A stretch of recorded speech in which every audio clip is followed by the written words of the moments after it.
வாழ்க வளமுடன். துரியாதீதம் என்ற தவத்தின் உண்மை தத்துவம் என்ன? துரியாதீதம் என்ற தவம் மற்ற எல்லா தியானங்களை விடவும் சிறப்பானது ஆகும். பெரும்பாலான யோகம் முறையில் தியானம் பழகுபவர்கள் துரியம் என்ற சகஸ்கரதாரா என்ற சக்கரமய நிலை மட்டுமே உண்டு. தமிழில் சுத்தி என்று அந்த மையத்தை அழைப்பார்கள். அதற்கு மேல் தியானமும் தியான நிலைகளும் இல்லை. துரியம் என்ற அந்த நிலையிலேயே பல்லாண்டு காலம் மனதை ஒன்றி பழகி மனதின் அடித்தளமாக இருக்கும் அறிவையும் அதனூடாக இருக்கும் இறையுண்மையையும் அறியலாம். வேதாத்திரியத்திலே மட்டுமே துரியத்திற்கு அடுத்த நிலையாக துரியாதீதம் என்ற தவமுறையும் நிலைகளும் உண்டு. ஏனென்றால் இந்த துரியாதீதம் என்ற நிலை சித்தர்களின் பாடல்களில் விளக்கப்பட்டிருந்தாலும் கூட அனுபவமாக மட்டுமே இருந்தது.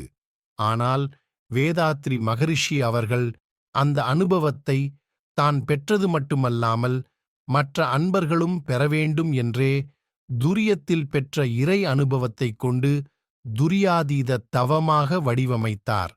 அதை நாம் மனவளக்கலையில் கற்றுக்கொள்கிறோம். துரியாதீத தவம் உடலின் எல்லை கடந்து, சந்திரன் சூரியன் கடந்து, பால்வெளி மண்டலமும் கடந்து, மனதின் எல்லையை விரித்து பிரபஞ்சம் கடந்தும் இங்குமங்கும் எங்கும் இருக்கின்ற மெய்ப்பொருளின் உண்மையை அறிந்து கொள்ள பழகுகிறோம். ஏதோ ஒரு நாள், ஒரு மாதம் என்ற பயிற்சியில் கிடைக்கும் என்று சொல்லுவதற்கில்லை. நம்முடைய ஆர்வமும் முயற்சியும் அதில் நம் ஈடுபாடும் கவனமும் முக்கியமானதாகும். இதில் நம்முடைய கர்மவினை தீர்த்தலும் அருகுண சீரமைப்பும் துணையாக நிற்கிறது என்பதையும் நினைவில் கொள்ள வேண்டியது அவசியமாகும்.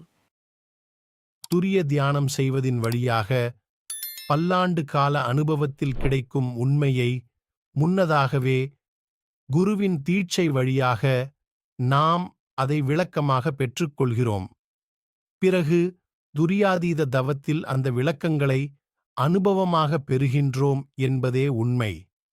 இந்த துரியாதீத தவத்தில்தான் நான் யார் என்ற கேள்விக்கான பதிலையும் நம்முடைய பிறப்பின் நோக்கத்தை அறிந்து கொள்ளும் நிலையையும் பெற்று பயனடைகிறோம்.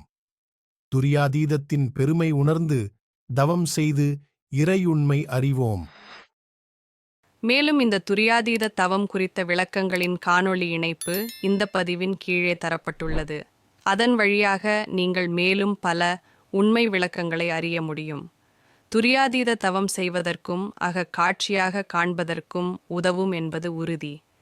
வேதாத்ரி மகரிஷி இத்தவத்தின் பெருமையை அடிக்கடி சொல்லிக்கொண்டே இருப்பார்.